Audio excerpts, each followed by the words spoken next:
Awesome. Nice. Okay. Right on. Welcome to episode 3 of School of the Wild Arts. Emphasis on the wild these days, folks. Oh my God. No kidding.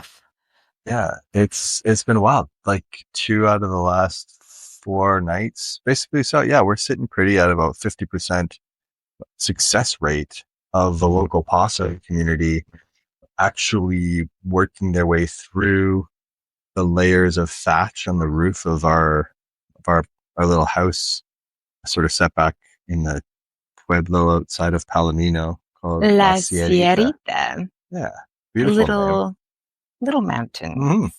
Yeah, and it's cute when he finally does, or she, or they, or whomever finally does make it through. Because I mean, before they do that, there's a lot of like as they kind of come through the like full branches of intense fern palm thatching that get collected into battens and then woven together on the roofs around here, sort of Tayrona style or Kogi style. Very, very, very common among, I mean, even the most recent and newest developments, like our friend Kevin's tiny house that's being built or currently finished 2 days ago. That's just finished down in like a little sort of extranjero community where they've bought up a bunch of land and they decided to set up an intentional community there.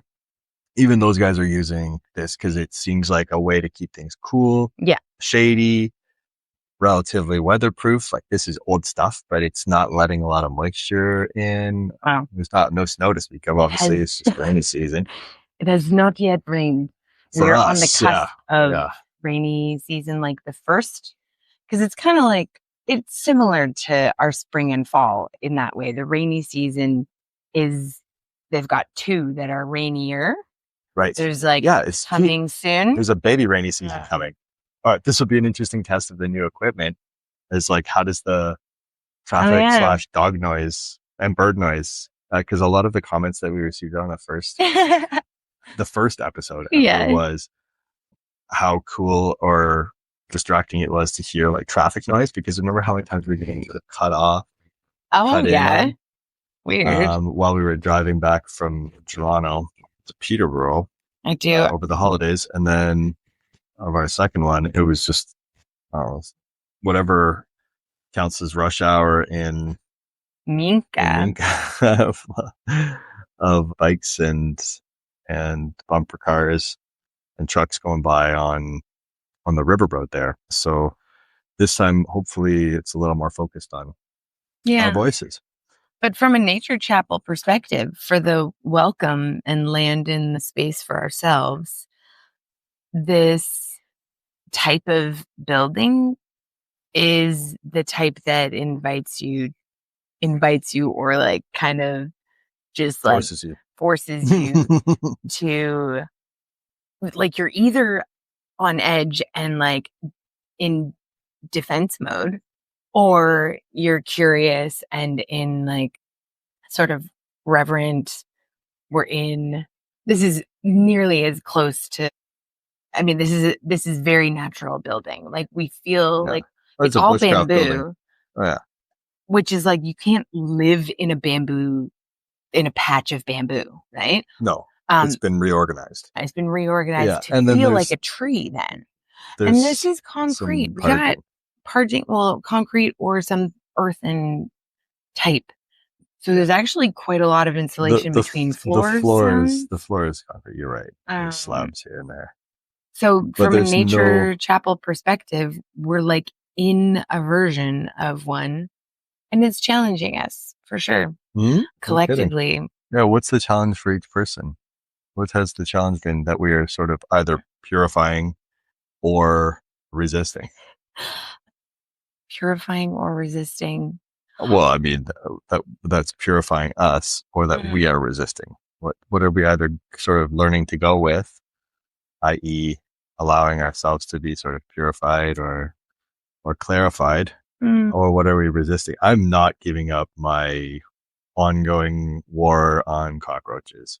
If anything, I am learning the full sort of spectrum of their of who's in their ranks, because there's like 4 or 5 different kinds that I see on a daily basis. And then like whoever's still around in the morning, for crying out loud, is a different one. I saw it even a different one this Yeah. morning. They're super impressive in their speed. They're like what adorable we too. notice is that like they're lightning fast until they're like dead on their backs. Like it's wild. Like you see them and they're just, or they're stuck on their backs. They're like, but then if they're, You flip them. yeah. I give them a little flick to like try to shoot them out the window or whatever. And then, yeah, you're right. They will boogie down hard. There's also, I would say that one is also a bit of a sticking point for our youngest. I would say that because there was one putting on as cute a show as an arthropod can yesterday when we got into the spare room. It was like sitting on top of a little rock. Remember that one? I don't know.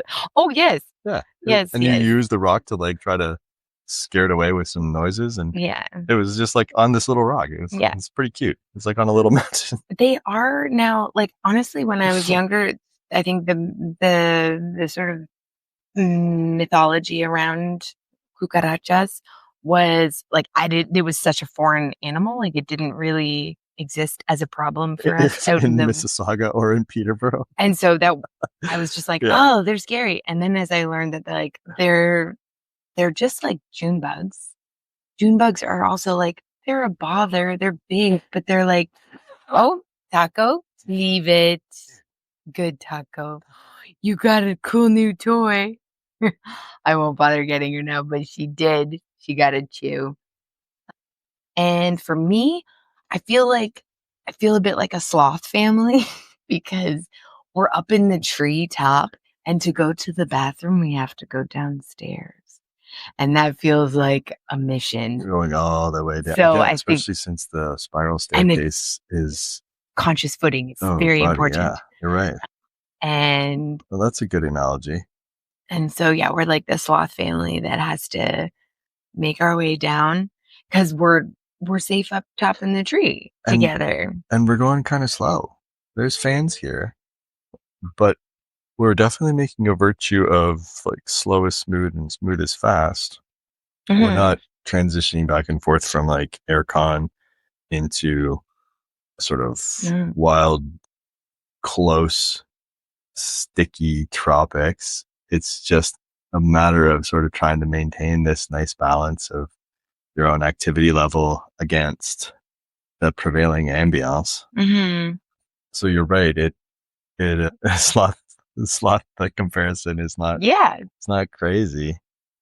Also, the inside outside nature of things means, like, for privacy purposes, that we will try to get some shots after the fact to show we're very encaved, but we're also kind of public too. I have an idea. We can get the kids to film like a little tour of the place and then use that on like social. Yeah. As a way of announcing a new episode, perhaps. And okay, but so this isn't really causing any hang up at all for you. You're like totally thriving and more than surviving. For me personally, if I can be totally honest about what's happening, is feeling I'm trying to just find patience with with our crew's difficulty with it, because I have this notion of like, like if we can go camping and live in a tent for any length of time, then like, of course we can come and like live this way, but it's quite different. Living in rugged and rustic human society is way different than camping in a backcountry setting. And so, in my opinion. I know logically, and this system, we are so plugged in to a community of plants and animals and other humans that expect our presence and that rely on us to be here, that you can't take for granted when you're simply a visitor, when you're almost like an alien visitor in a backcountry context. Okay. So imagine, I mean, by now, obviously, like the Ciudad Perdida trek just around the corner that Mikey's mom just did, for crying out loud. Yeah. God bless her. 72-year-old folks, on watch. Mm-hmm.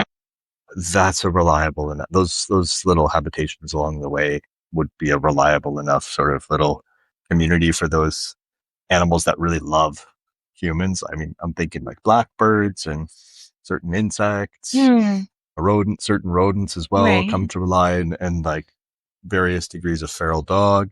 These Mm-hmm. things really appreciate what humans do when they move in and set up shop. Right. I just have a lot easier time like going from other like fancy Santa Marta, Rodadero condo on the beach for the very similar and or cheaper price Okay, that's a with bit of a like pools sticking and point. beaches versus the middle of absolute nowhere in the jungle, which I mean, I shouldn't say that yet. We'll Well, see. we're not. We'll see. We haven't really done that Well, okay, so yet. this is interesting too because it does it. Since our last episode, we did get into revisiting the core values of the business, and that has involved some rereading and reading and also connecting and reconnecting some sort of figures throughout our philosophical and pedagogical, professional and personal journeys, and interesting recurrences there in terms of who are the people's names that are coming up. Oh gosh, the dog just clotheslined herself on the. Oh geez. um. Okay. Okay, here she is. So everybody can see Taco is thriving. By the way, Yeah. but Okay. I'm Actually, transitioning to a land ethic well, you notion, don't. and It doesn't even need a transition because we've literally been talking about what it means to be simply a part of the wider biotic community. Actually, yeah, this was a perfect segue. So thanks for that. That was a really yeah, nice like yeah. nature chapel lead in. Because part of what I absolutely love and feel like should not, as much as I'm like, I wish that this should be cheaper, right? Like it should be cheaper. Oops. Yeah. Sorry, that was bad. What should be Because cheaper? Sorry. well, living so simply, right? Over here, we're just like, okay, Oh, we're not okay. I using the didn't water, we're not using the same electricity, we're not. kind of off grid a little bit.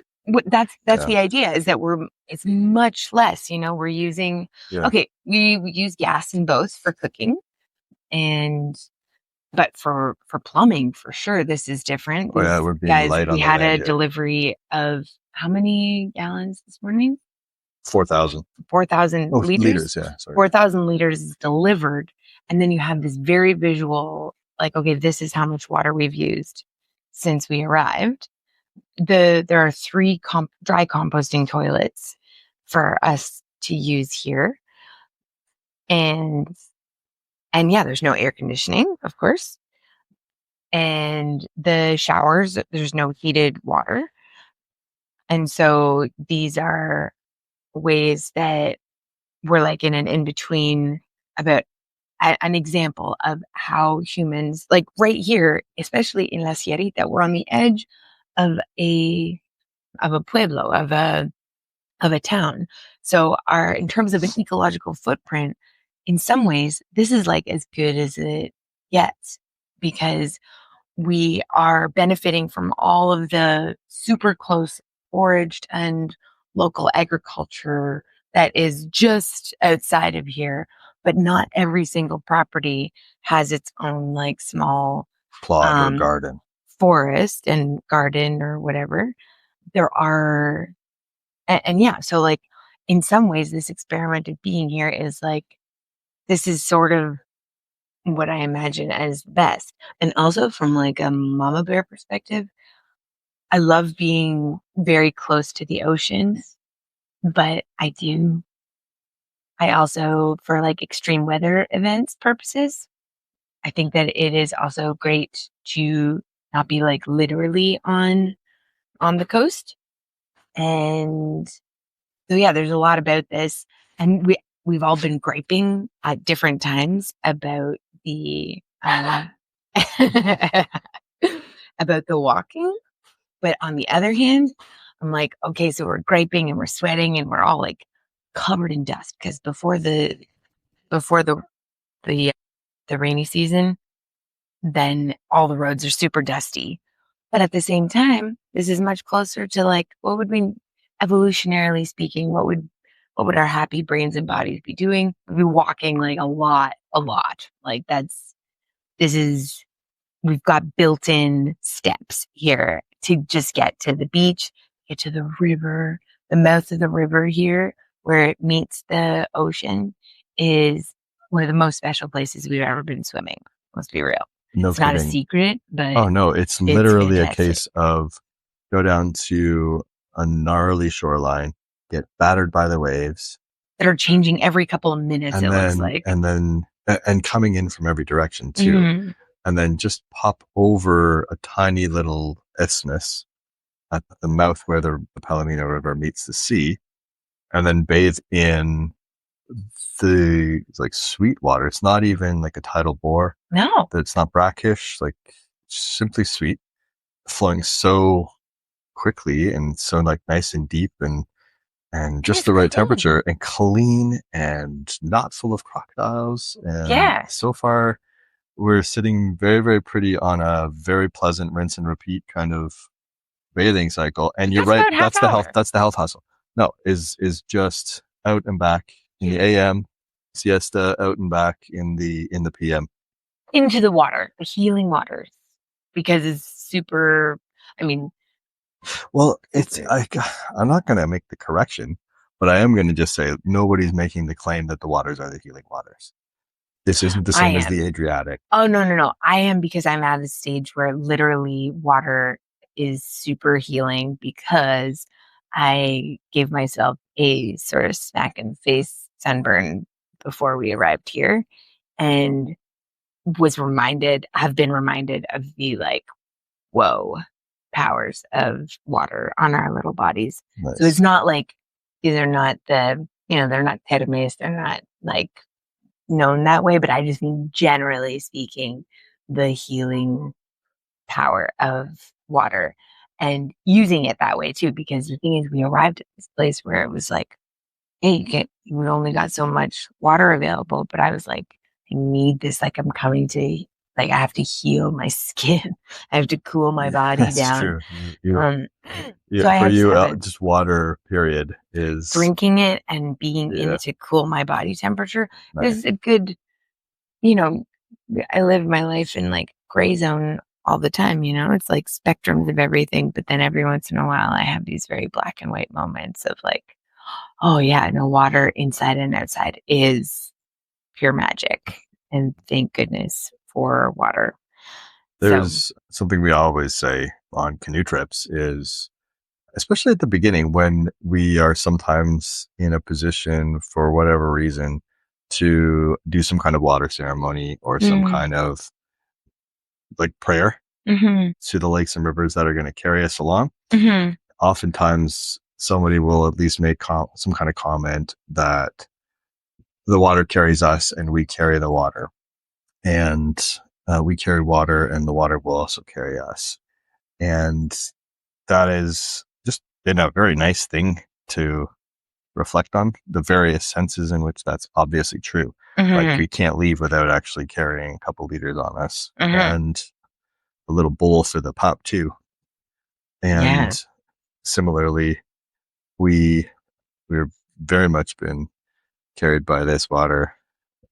The human habitat and civilization around here is carried by the rivers, whether it's the Magdalena or the Palomino or the Amazonas further south.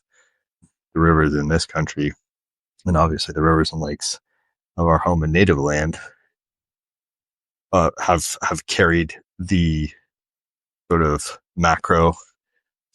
When you back out from like a 30,000 foot perspective, you can see the way that we've arrayed ourselves as a species across the land. Water carries us. Yeah. And it also, well, it's, like, why is Palomino here? Like many places, it exists here because of the water. The Palomino River is the source that sustained life here by itself for a long time. So it's like a little chunk of land between two Yeah, between two different rivers. that's right. So you get this sort of buildup of a lot of different flow. Wait, quite a what's bit of the flow. other river? We'll have to look it up. Maybe like the But what? Anyway, yeah. let's So, do a little reading. Do you have a special note from Aldo Leopold's A Sand County Almanac? well, only the sort of seminal quote to remind ourselves and others. A thing is right when it tends to preserve the integrity, stability, and beauty of the biotic community. It is wrong when it tends otherwise. So one more time. A thing is right when it tends to preserve the integrity, stability, and beauty of the biotic community. It is wrong when it tends otherwise. I love it. There's a lot there. It's so simple, and yet there is a lot there. So much. It has a tripartite division, which humans love to see. Yeah. Integrity, stability, beauty. Each of these introduces different notions of what that might mean. Yeah. The subjectivity of this language that at first appears, speaking again of black and white, this language sounds objective, and yet it actually has, like you said, layers of subjectivity and interpretation. So do you mind if we look at the three sort of conditions that we need to look out for before we perform any act? Nice. First one's integrity. Yeah. Integrity in ethics is often about like doing what you say and saying what you'll do. I know it's like the idea of a character that you can depend on. Someone with integrity tells the truth. But integrity also is like an engineering concept of the biotic community. Yeah. So it implies like pieces, a wholeness, like integral, making a whole. Yeah. Is like, yeah, the wholeness is certainly how I perceive that word in this triumvirate. I love it. Next is stability, which has a similar sense, but I thought of integrity as like a whole made of pieces or a whole made of parts, because it implies a community, which is a plurality. So there are pieces of there's members of a community and pieces of a whole that are stable. Yeah. And then the stability of it is like a security measure, or it's about security and safety, and again, almost about reliability. For example, around here, if you're looking for a sense of stability, it might be in like a recurring harvest of fruit or recurring security and shade from the elements. Yep. Recurring service of pollination, recurring service of flowering, and and just like a type of recurrence. I love that. That's where your idea of stability goes too, because mine, you can think of like stability from an architectural perspective as being the base. The toy went on the other side. Oh boy. It's going overboard, buddy. There's no way this is not going overboard. Okay, good job. Sorry. This is worth it because it's keeping her really nicely occupied. It's one of these toys. Here it is. Show the camera what's going on. So we got sort of like a Kong. It's got treats. But you can built in. Put the treats like into the teeth of it. All over. And it's not even treats, it's just for food. But we learned that trick from Natalie. That's right. Oh, you got it. Natalie and Aaron back home in Peterborough. Thank you so much for letting us. Shout out, and we hope that Tundra. Shout out to Tundra. Oh wait, it wasn't Tundra. That was Gid and Morgan. Oh, and it's Griffin's dog. It's some sort of. It's a. Oh, geez. Like Tundra, Baffin. It was like another northern. Some kind of northern dog. I really forget. She was a beautifully trained husky who they just, instead of giving her just like big bowls full of food and kibble, that sort of partitioned out throughout the day as a way of just sort of maintaining a nice degree of connection, ongoing training. She was still a pup, but over a year old. Doing Yeah. a little tech check here. Cool. Check, It's still check. green. Check. Yep. So sorry, just to cycle back, because that's my Stability. interpretation of stability Yeah. is not about flat foundation anywhere. It's not necessarily about what is below anything to provide stability, but rather that the recurring cycles, so cycles within greater cycles, are still normal. So ups and downs of things, but that being able to rely on those cycles is the stability that I interpret in this. Yeah. In terms of how actions affect the cycles is the cycle stability as opposed to the, like whether or not we're on like, a schism or something. And then the final one is obviously subjective, and it's beauty. Yeah, it pays some sort of tribute to the notion of the human or divine soul as a perceiver of beauty. Beauty is in the eye of the beholder, and by eye in this case is like an encultured spirit or a soul. Yeah. So I love that, obviously, because done like countless amount of work on like soul initiation through as wide a spectrum of outdoor and adventure oriented modalities of soul encounter as you can name over the past 5 years, I think, as part of my sort of growth and healing journey.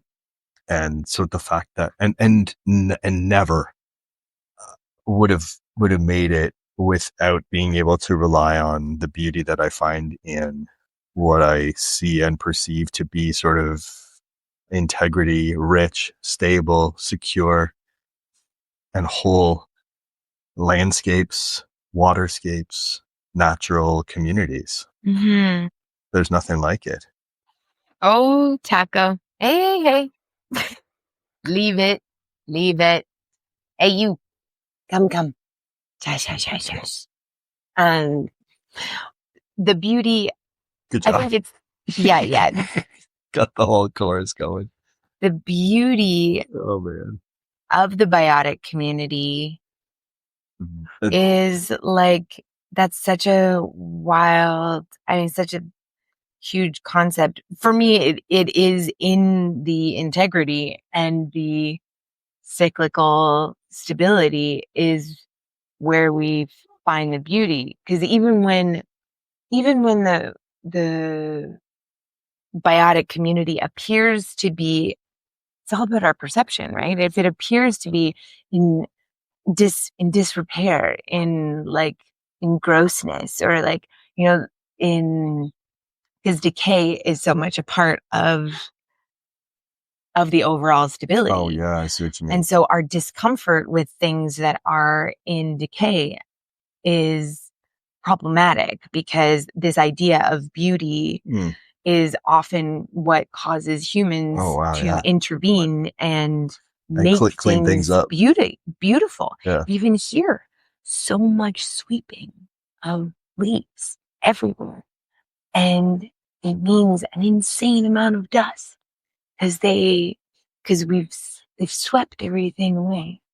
And that is culturally appropriate and beautiful here. And perhaps it's more it's also required, efficient and effective for just sort of revealing what's on the land, what lies beneath, what's immediately in your vicinity. Because the leaves are not so much, I mean, when they're home to all the critters that if we step on, we are toasted.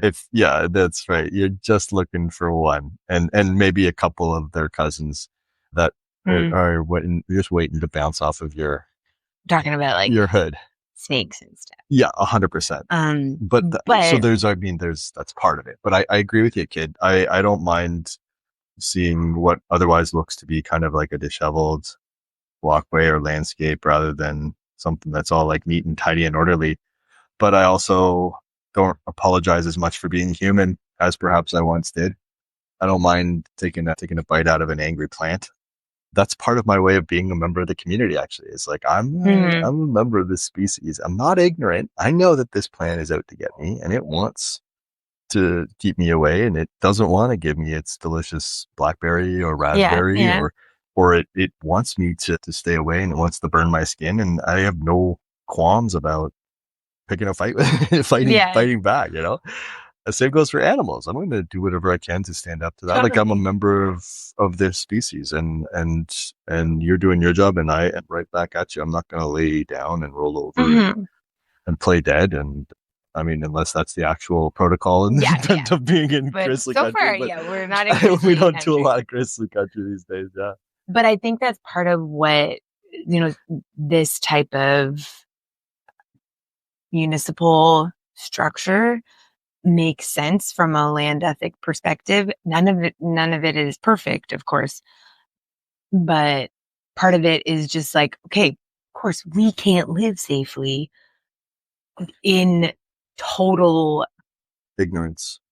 Or in total overall stability of this environment, because that means that we are at like exponentially greater risk of getting bitten by the things that are around when you leave this environment totally by itself. But that's why clusters of and co-livings and cohabitation with other humans makes so much more sense here, because then we share spaces that are curated to be much safer for us to just like go around in our barefoot. Because the other thing is, the other way to go, can't physically do it, I think, without getting gangrene ourselves, is wearing knee-high rubber boots. That is the way of the folks here. Whoa, that's but the I move, feel like we would actually develop weird skin conditions if we did that. So that's how you go out. I don't know how they you go forth into the woods, and you be out there totally covered. And I just think we haven't been here long enough. Yeah, no, the uniform is hardcore and admirable. It's like all the white, and cloak, Arawaka, cool hat, multiple mochila mode with the beefy rubber boot. I see it. So but I've got to wear less than that. For beauty. Sure. This little guy, are you kidding me? Yeah. Taco, are you kidding me? You could. This little guy? The dog that's passing is like... This one's seen it all, and he does not need your added level of machismo, pero bravo routine here, kiddo. Hey. Just chill. Hey. Taco, we got this, bud. Are you hearing this? So I have a soft spot for this guy. He's from Minnesota or Wisconsin. Sand County is not an actual county.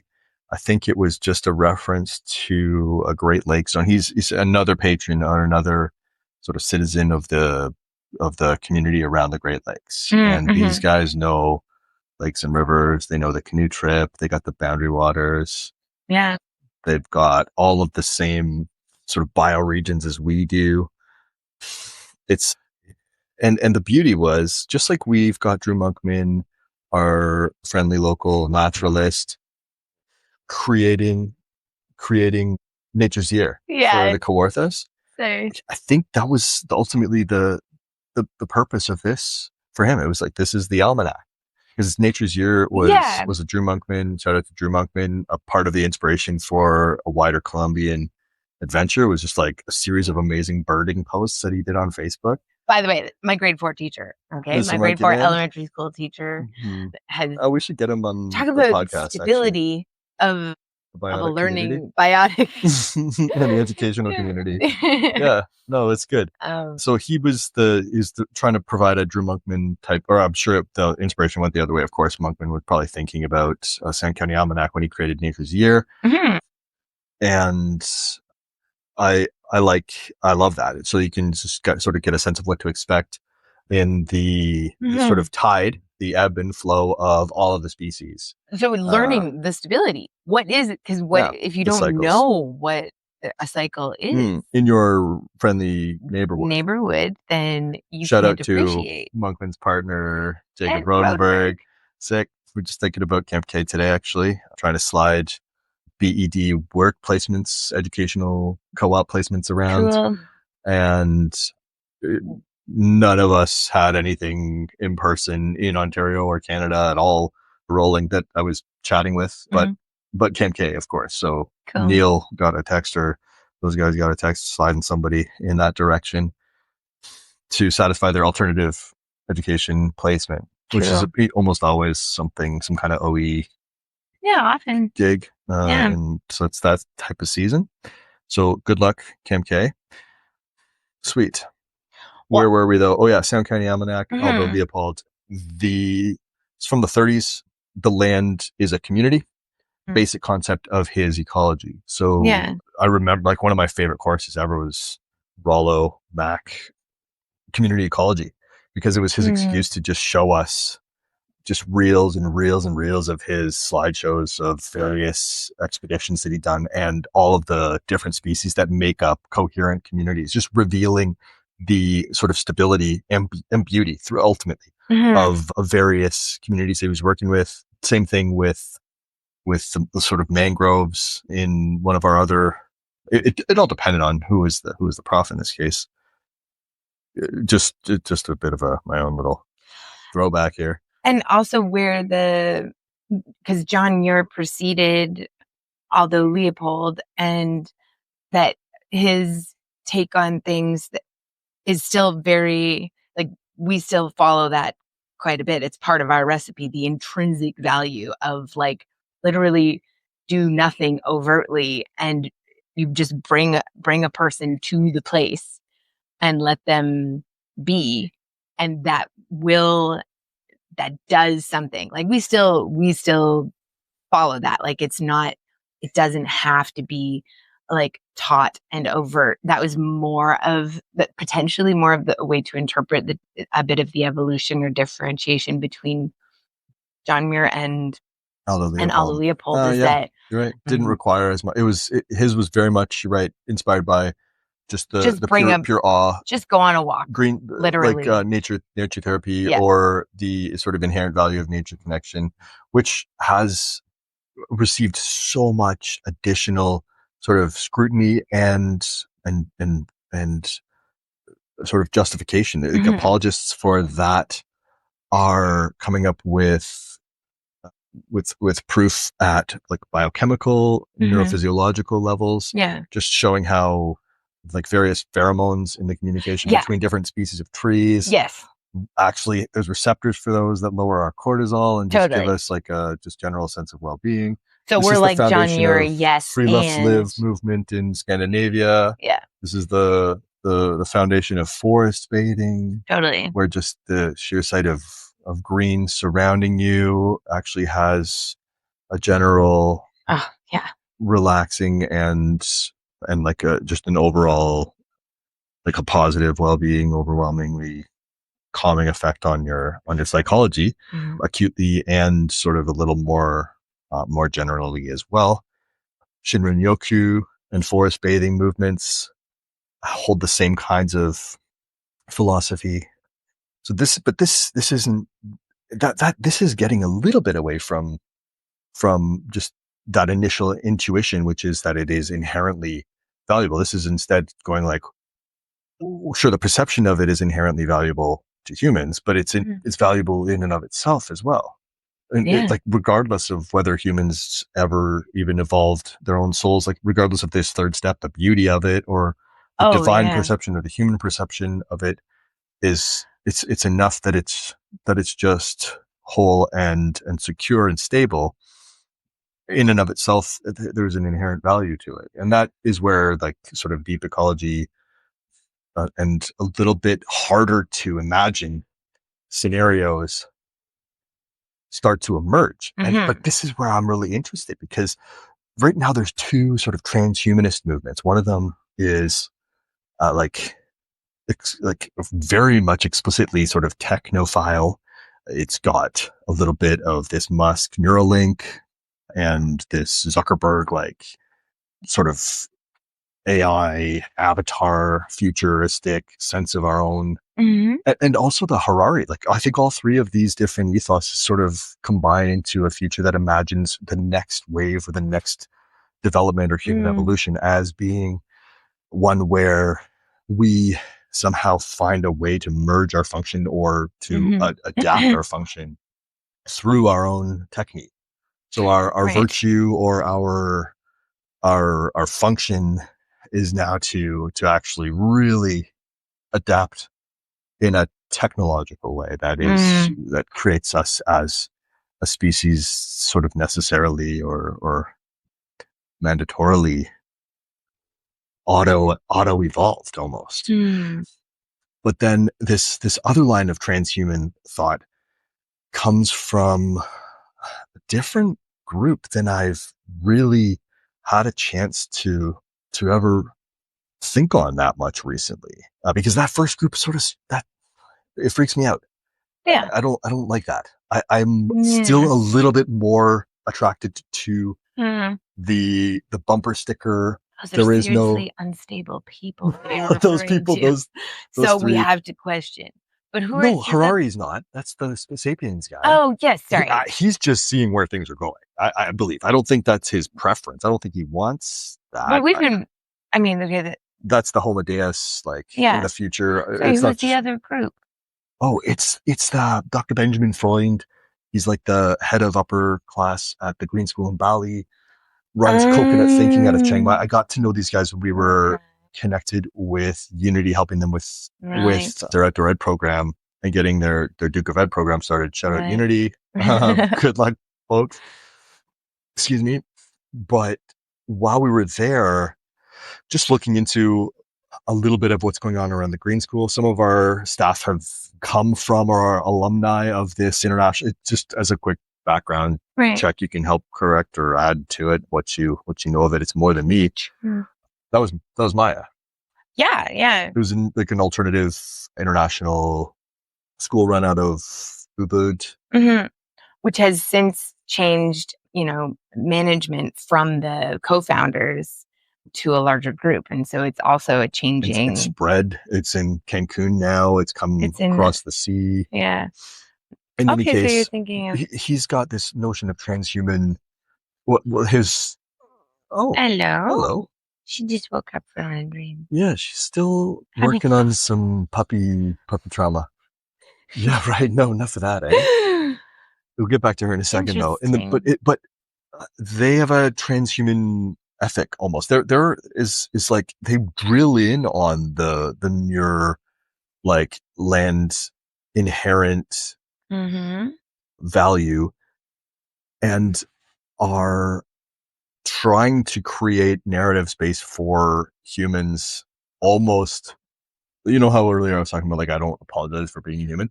They're almost like taking humans out of the equation and just trying to imagine just by telling stories that or almost exaggerate the degree to which non-human beings are not only part of the community, but somehow like active and have agency and are really what the future is about and imagining, so like, because we're on this like this notion of like human trajectory is the be all and end all, a sort of culmination of human, of sort of global and maybe even universal consciousness. We often like this is a Sagan insight of like we are the universe's self-consciousness. We are the sort of the atoms and the molecules becoming aware of their own self. But the key word is becoming and aware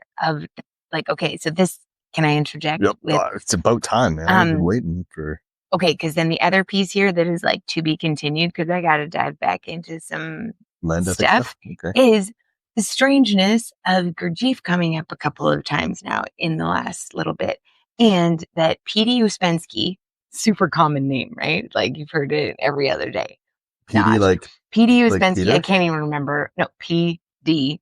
Uspensky. Can't remember what those initials stand for. PD. But this... Piotr Dietrich.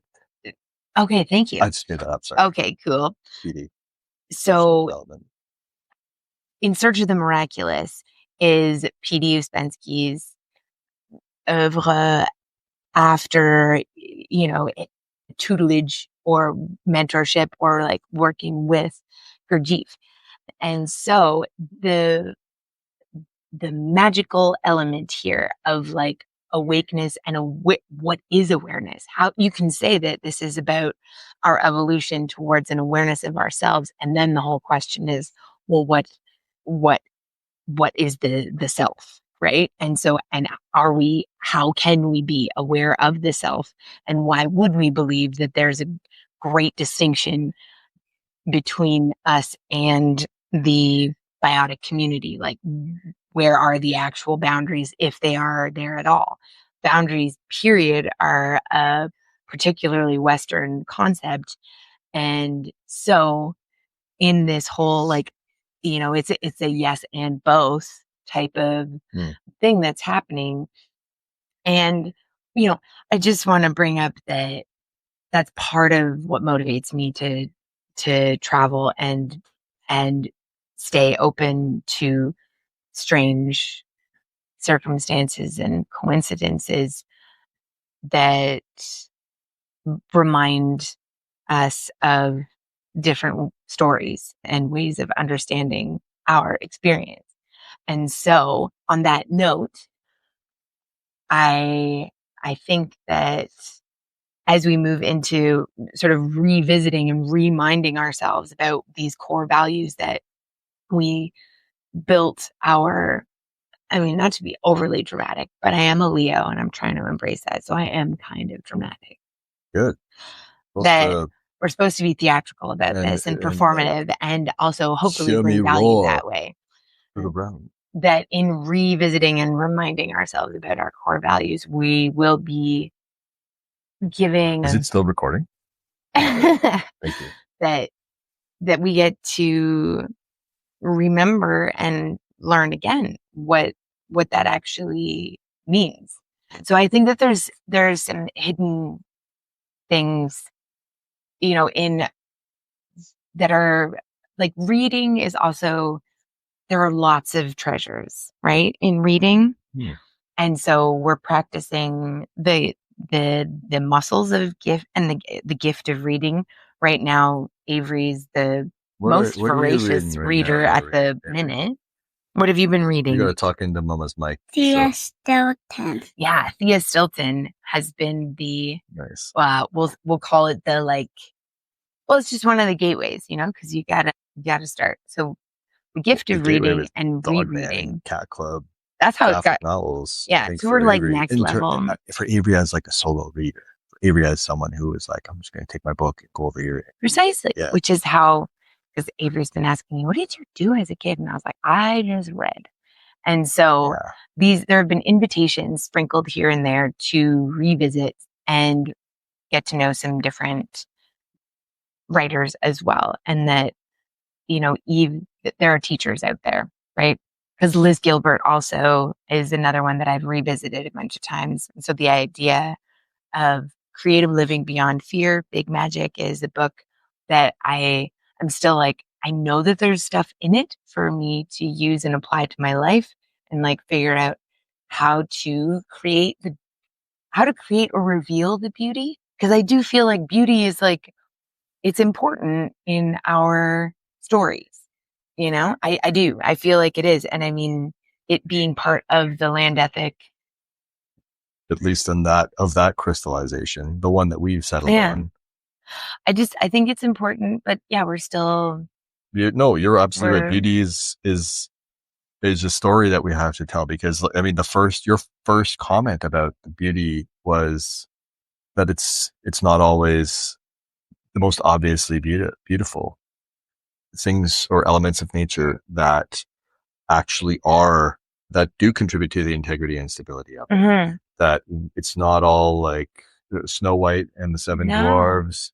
Cue the flute, the birds bringing a mantle of flowers. That's not the wilds. It has a whole host of saprophytes and parasites and carnivores and omnivores doing all sorts of gnarly stuff. the lenses through which we see and experience the world are like pretty critical in terms of what is beauty. But if we don't learn and allow ourselves to be taught and changed by our experiences and teachers, then we may not be able to see the stability or the integrity, and therefore appreciate the beauty or help to bring it about. So it's a lot of really potentially uncomfortable stuff, because, when you like the look of something, it's because you have a story attached to it, and you're probably comfortable with that story. So no, this is cool, and it's not the first time, by the way, in the history of philosophy that somebody has connected the good, or how to be and how to behave, with what is beautiful. It's not the first time that there's been a connection, or in this case, even potentially like a conflation of the beautiful with the good. Mm-hmm. That's a very existentialist perspective. Totally. That's a French kind of way of thinking about the good. It should be beautiful. It should look beautiful, or smell and taste and seem beautiful, even in its. But you gotta open your mind, man. Like, what is beauty? Like, no, no, the French were not against that. I think this is in particular, like, I might be mistaken, but I think it was, it's the philosopher who is a little bit like Martin Buber, in the sense of like codifying and really theorizing about the importance of encounter and intersubjectivity. Mm-hmm. But whereas Buber is very simple, very much primed for global and general attribution. He's like, there are situations where you engage the other as a thou. And there are situations where you engage the other as an it. He gave a very clear sort of nomenclature, or very clear way of thinking and codifying our intersubjectivity or objectification, like a beautiful new language for an industrial era humanity to keep in mind when we realize, well, actually, this can cross the species boundary. So, I mean, he was for general attribution, I think, Buber, and still deserves attention and application to education for the edification of the youth, for sure, because you got to learn how to encounter one another, how not to treat them as objects, and not to treat people as objects, and not to treat objects as people. Just kidding, sorry. Is that the Teen Titans episode? Probably. Where Starfire's like really French, in love with a waffle press. Shoot. It's shoot. Yeah, anyway, that's okay. I'll get back to be continued. Yeah. So on that note, what's the next value that we wanted to? So we're talking about meaningful movement is medicine. Okay. Motion is lotion. It'll be like a full episode. All right. Health hustle, basically. All right. Before we go, I just wanted to talk a little bit about how this land ethic actually comes to play in our programs, in our designs, in how we live, cracking my knuckles as I enumerate all of the different ways that we could apply just this slight embiggening, this slight expansion of what is a good way to be, to include not only other humans and not other even sentient beings, but just to include the soil, the 7 generations of type of thinking of relationship, not only to our ancestors, but to these other elements that deserve our consideration and deserve our attention, almost as if you can imagine them thinking similarly about like a relationship or a duty towards us. I mean, practically speaking, of course, leave no trace is basically sort of what came synthesis and synoptic version Mhm. for everyone to apply after. Oh, because like there's like John Muir begat Aldo Leopold begat Sierra Club. Gaylord Nelson and Earth Day, and then Earth Day begat all kinds of practices that What the heck is begat? begat. It just means like sort of Led brought to or forth or gave led birth to. It's an Begot. Old Testament word for gave birth to. Yeah. Begat. And so leave no trace is obviously some Yeah. super practical way Yeah. to go forth in backcountry settings, but also Yeah, it's a juicy little tidbit that you can sort of tie up and pass off to the next generation. There's visuals and there's hand signals, and I remember Sally had all of and these. then it's all about the generational impact of. There's like 2 is like horns for the You gotta the amp. travel and camp on hard surfaces. Yeah, that's right. And be That's careful good. with fires, right? I have it. With a dog. I mean, Okay, all of no, those you're right. are. You're right. Leave no trace, and that's a good little. It's- That's a good little Yeah. OE teachable.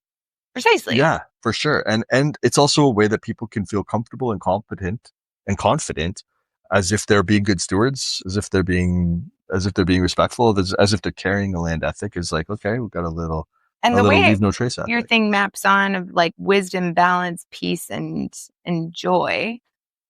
The wisdom. It The comes wisdom, from the reminder peace, that and joy are like the sort of beauty pieces, I would say. And then balance and integrity.